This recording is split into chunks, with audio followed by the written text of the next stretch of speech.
Bonjour à tous, c'est parti pour la troisième technique de la semaine. Allez, en cuisine.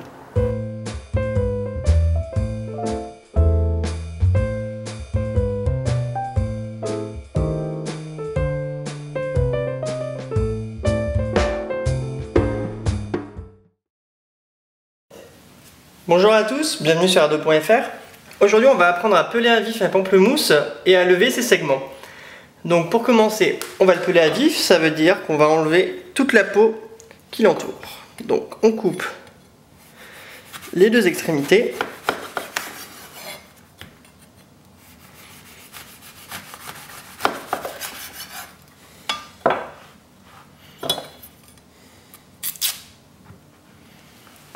Ensuite, avec un couteau à dents, donc ça sera nettement plus simple pour couper la peau, sauf si vous avez un couteau très aiguisé, mais donc là pour le bien de la vidéo, je vais le faire avec un couteau à dents, comme c'est ce que je vous conseille.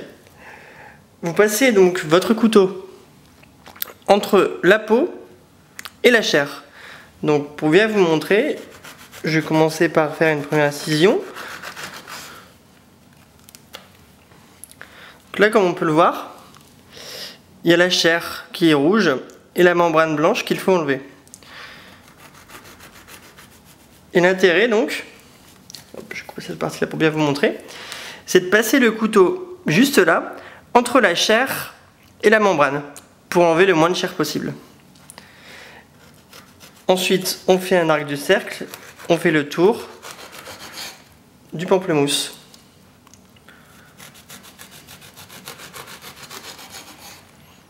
Donc vaut mieux vous y reprendre à plusieurs fois pour ne pas perdre de chair. Là il reste du blanc, donc on refait un passage. Le but est de ne plus avoir de membrane.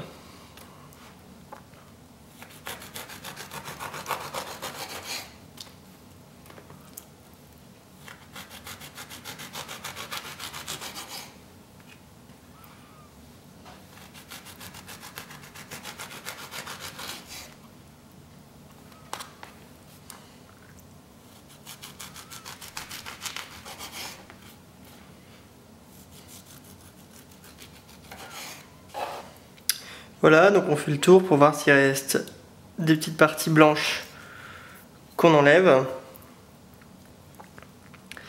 Donc c'est vraiment de l'esthétisme pour que le segment soit joli.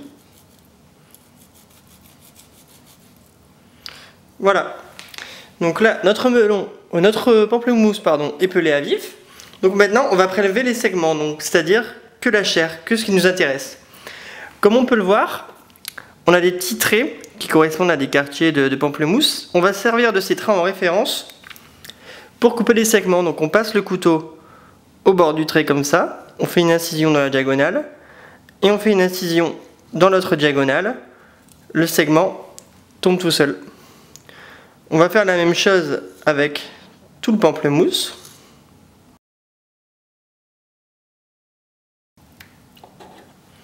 Voilà, nos segments sont prélevés, donc on peut voir qu'il y a vraiment aucune membrane et que le segment est joli, bien rosé.